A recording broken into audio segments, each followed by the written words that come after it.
Back again. Back to the Boleyn, number 3. And I'm joined by Phillip today. I've got a good top fan coming on today, Quizmaster, and big West Ham fan. Phil, how you doing, sir? Yeah, very well, thank you, James. And yourself? Yeah, all good, mate. All good. So, Phil, you're on back to the Boleyn. There were some good memories there. But tell me, how did it all start for you, mate? So yeah, my daddy's from East London. He's always been a West Ham fan through somebody who he met from back when he was younger. So I'm like the second generation, really. And then that's pretty much it. And then he's moved down to like where I live, sort of South East London, Kentish area. And I was always going to be West Ham, whether I like it or not.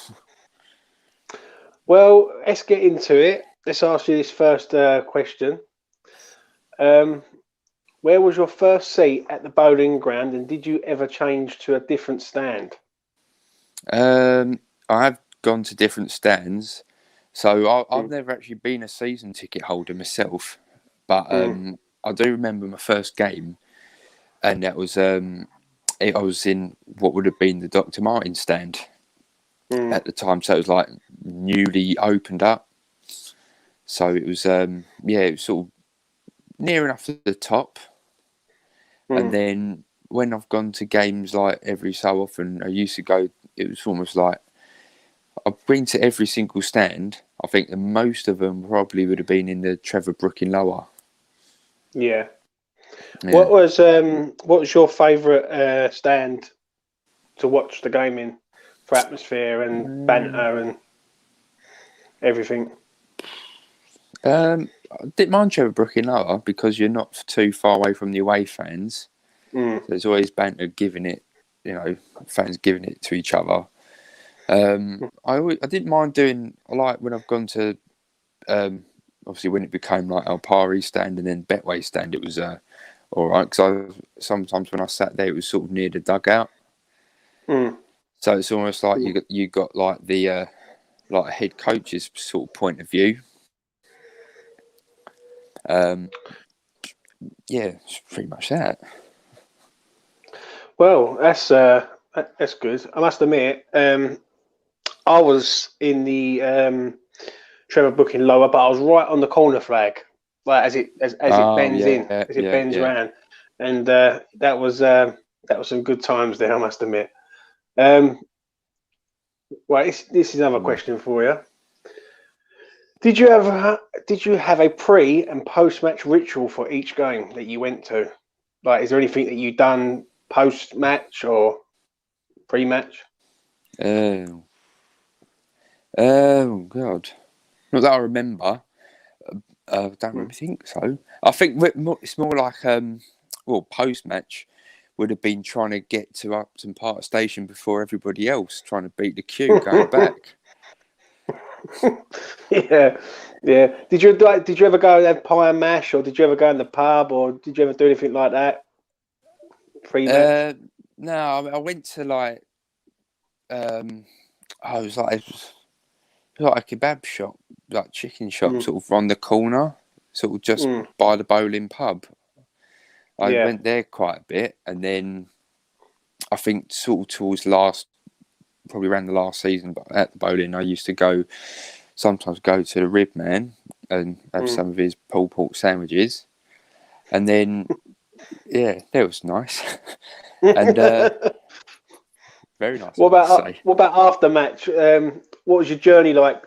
Obviously, heading back home. Once you actually get on the train, it's not too bad because it's literally District Line down to West Ham, and then probably DLR down to Woolwich Arsenal, and then a South Eastern train, a few stops home. So once you actually get into the station or into the platform, probably have to let a couple of trains go past before you get in. But other than that, it wasn't too difficult. It was just annoying when, obviously, it depended what the game was like. I always tried to stay like pretty much had a final whistle. But it's the fact of when you come out and just run past as many people as you can, get into the station, and then when it starts going all the way back, and then you try and jump over that little fence just so you can cut in front of loads of people. Yeah. Do you remember your first game at the Boleyn? Like what you done when, like who you went with and what you done in your first game? What was your first game? It was the last game of the 01-02 season, and we played Bolton, and so that was obviously the game when we finished 7th at the end of the game. So I remember it was me and my dad.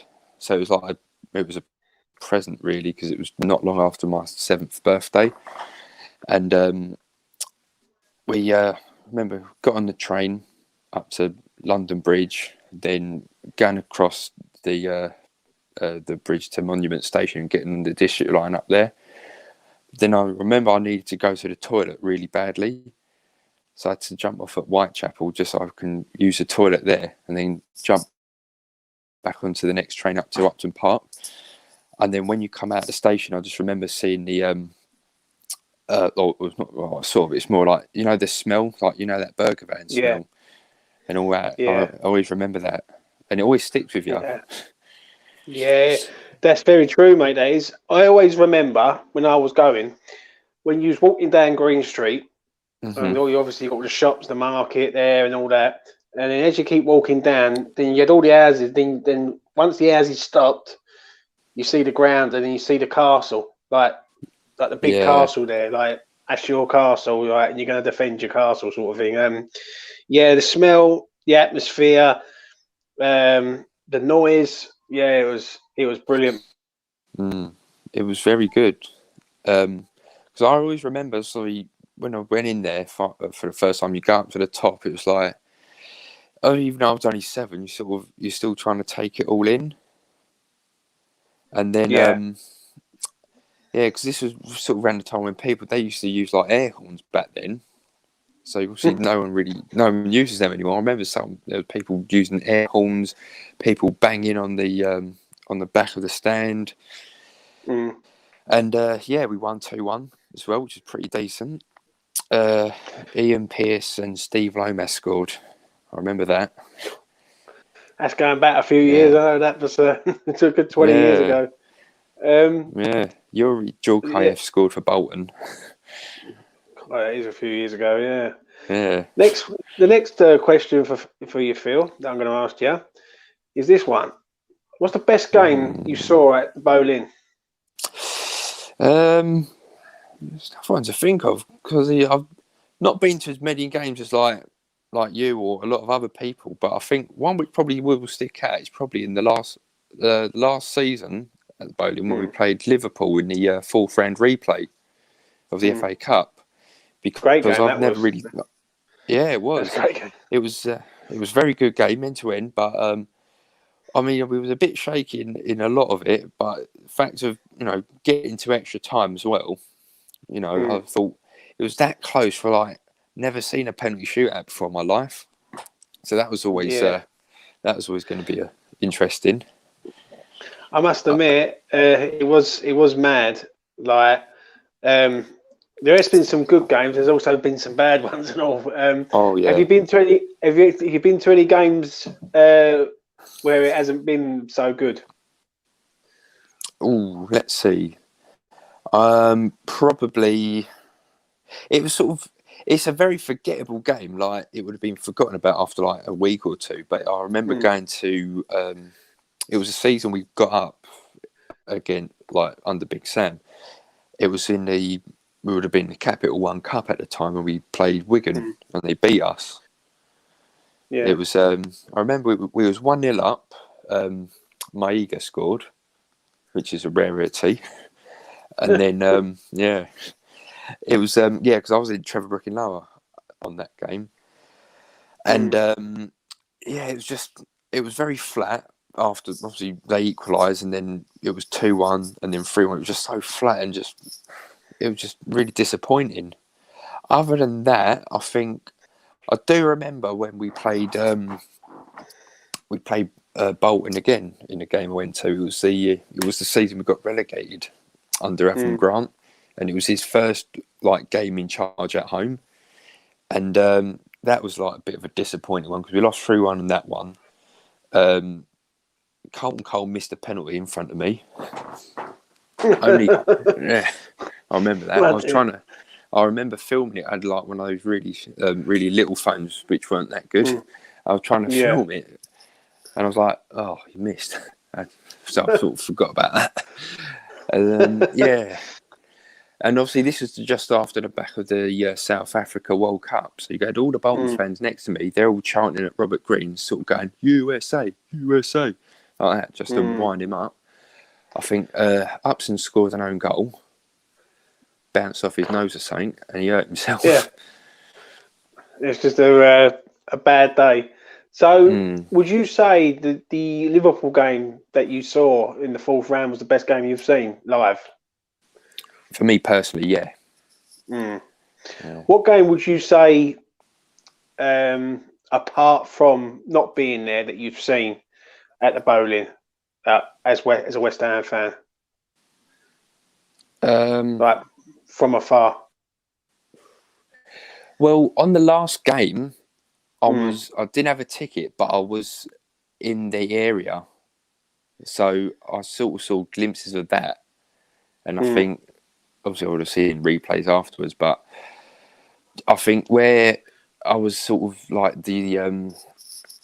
those garages sort of behind the stand, I was on top of one of them with loads of other people, and obviously trying to look through on the big screen, which was through the corner, trying to see a bit of that, and then as well as obviously you're just trying to go by the fans' reactions to see if there was if it being a goal or not. So that was probably that was a surreal moment really, or just that whole day. If there was a game that you wished you would have been at live in your lifetime, what would it have been? Oh man, that's a good question. I suppose if I actually had a ticket for that last game at the Boleyn, I could easily put that one in, or maybe it's hard. I'll just have to stick with that one because there's so many to choose from. One of my favourites is the Manchester United League Cup game back in 2011, I think it was, the 4-0. Yeah, I remember that. I thought that was, in the snow, I think it was. That's right. Was Alex Ferguson was in charge, and we won 4-0, and it was just an amazing night.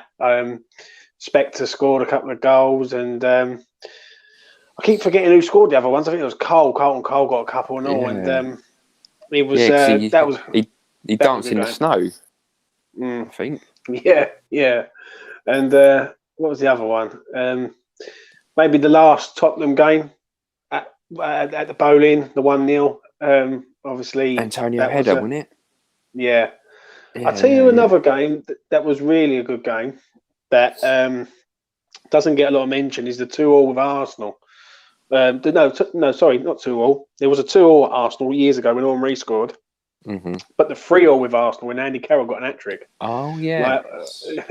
But when that man scores a goal, it's a miracle. But when he's scoring 3, it's unbelievable, isn't it? So, yeah. He's got the recollection of getting last hat-trick, wasn't he? At that ground. And Cole, at the minute, we love a 3-0 with Arsenal, I must admit. So, yeah, do you know what I mean? Definitely. The next question, Phil, this is going to be an interesting one. I want to read your thoughts on this one. The favourite player you see at the Boleyn? Because I've seen a lot of times, because I went to more games in that particular season, it's going to have to be Payet. Because I think, obviously, with Di Canio, obviously, we know was a great player he was. But the only time I ever actually saw him play live was at Noble's testimonial, because he never played at that first game I went to. So I'll have to go for him. I mean, he was just. I mean, was one of the best players I've seen. Everything he did, it felt like he was, something was going to happen. It was just magic just to watch him play and do his skills and everything. Obviously, he could score a free kick or two as well, which was pretty decent. And it's. Who else would you say? Like obviously the games that you've seen. Obviously, you would have seen games at a younger age growing up. It was like the players that you sort of liked growing up at West Ham. Obviously Noble when he was younger, but probably Scott Parker. Yeah, Scott Parker was very good. Was very good. Obviously, you had Ashton and Harewood and Zamora and these type of players, and even Yossi Benayoun. And even Repka, like Thomas Repka.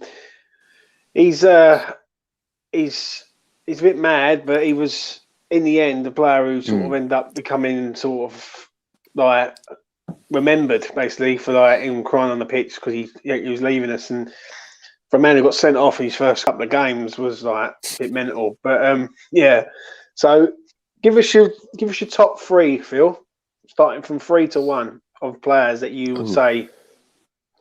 Obviously, Pite will be your number 1. Who's your number 2?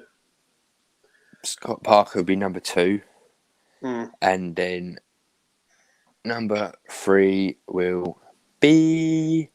I'll go for Noble. Go for Noble. Yeah, that's it. That's your top 3, mate. And the final question, Phil, is this one: best memory of the Boleyn ground, i.e., being there. It could be anything from something you remember, funny story you remember, or anything you've seen, or a game, or just a player that you've seen that you thought, you know what, it was like it's good memory for you. Best memory of the Boleyn ground, mate. I think it's got to be just what I always used to love was the build-up just before the players walked out onto the pitch. I always used to like that. Sort of really psychs you up, and it sort of makes you proud to be a West Ham supporter. Because even like a few of the games when I went to in the season that we ended up getting relegated in, it was just that atmosphere around I always used to love. So it's like, when they show like that montage on the big screen just before, like all the history and everything. Yeah. And then the bubbles coming out, and that's always sort of stuck to me really. And that was always my favourite sort of thing that I loved. What would you, if you could take something from there, like if you could have took something from the Boleyn and stuck it in Stratford, what would you have done? The closeness of the pitch, really. Yeah. Because I've been to the obviously London Stadium a few times, and we all know it's not. We've been there for 5 years now, but we all know it's obviously not the same. It's never going to be the same. They can improve it as much as they want, but it's how close you are to the pitch is what the atmosphere was all about. Yeah, I agree with you there, mate. I really do. When you used to come, like the pre-match build-up of going to the Boleyn, it was like over the London Stadium. There, it seems like it's more sort of commercial. So to speak. Like it's like in American sports. It sometimes it's not really a fan sport. It's not really a supporters sport. It's a fan sport. Like they're fans, but they don't live it and breathe it like us. And that's what it's pretty similar to the London Stadium, really. When you used to go to the Boleyn, there you got that like it was proper football, if that makes sense. Yeah. It was like a proper atmosphere, and when you're going there and you're embracing it and you see the castle and you see everyone there and the people outside the pubs and the restaurants and everywhere, do you know what I mean? It was like a massive community coming together sort of thing. So yeah, it was It was a good time, mate. It was a good time. Is there anything else you remember, Phil, from your time going there? Like, is there anything like that you remember going there and enjoying? Well, obviously, if we was winning, just that party atmosphere. But I think it's probably when you go back to saying about like the supporters and everything, because it's like, especially when you went to like round Upton Park and Boleyn, like on the match day, it's like it's the only time where you're gonna see just a load of old cockneys, really, because it's obviously it was not like it now, but it's just when you walked in, it's like you just see a load of people who they all know each other and everything. It's like whether they're season ticket holders or they're all family friends. It's like it's like I'm sure a lot of people are now scattered around everywhere at the London Stadium. That's something you don't really get like how you did before at the Boleyn ground. Very true, that is, mate. It is very true. Obviously, West Ham was like a community. Everyone was from the East End, like Plaistow, Bromley by Bow, Canning Town, Custom House, etc., Stratford. And basically, they embraced it as in that was the main thing to do on a Saturday afternoon, is to go to West Ham. And when you go to the London Stadium now, it's a big stadium. It's quite fancy, but that's all it is a big stadium, quite fancy. There's no sort of vibe when you're going there, so to speak. Like, you've got to walk through a shopping centre to get there, and when you do get there, you're in, like, it just doesn't really feel the same. Like when you used to go, you knew when you got off the train at Upton Park that you could feel the atmosphere. And I think maybe in time that will come at the London Stadium. Maybe they need to do a couple of things going up the walkway to the London Stadium, i.e. like flag sellers and things like that. But obviously, when it was at the Boleyn, it was just a special time there. Did you ever go to any night games, Phil? Yeah, well, there was the that Liverpool game. That was a night game, and that Wigan one I said earlier. But I think was there any more? Oh, there was the Europa League games. They were night games. Like Birka Kara. I remember that one. That was a special one because I'm half Maltese, and I think some of my family originated in Birka Kara as well. Yeah. So that was always a bit of a special one for me. How did you feel? What was the atmosphere like for you when going to a night game? I thought it was very special there at night. Very special. It was special all the time, but a nighttime game was like it was lively, to say the least. Yeah. You know what I mean? Yeah. It's always been everyone always said about it was quite famous watching a game under the lights at the Boleyn. So I remember when you go there and when it's an electric atmosphere, you know that it's electric. Even if it was a bit flat, we still tried to get an atmosphere going. And it still felt rather special. Yeah, and I agree with you there. Like, I think the best atmosphere that I've ever sort of seen was the 2004 playoff semi-final against Ipswich. I think that was lively. I think the Millwall game was lively, but for all the wrong reasons in 2009. But it was hostile, and it was like There's been a few good ones. Obviously, the last game at the Boleyn versus Tottenham was a good one, and the last game versus Manchester United was an amazing atmosphere and a fairy tale ending. Really.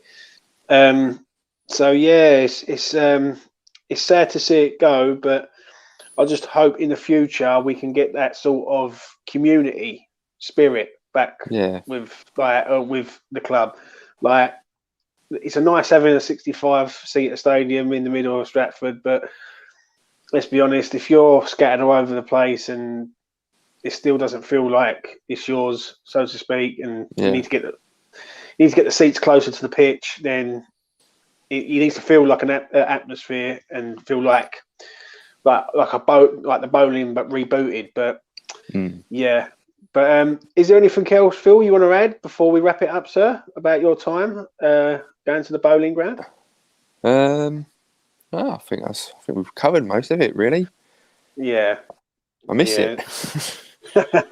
We all do, mate. We all do, and it's one of them ones. Like, as I've said, it's like a relative who's passed away who you remember, like, or a family member.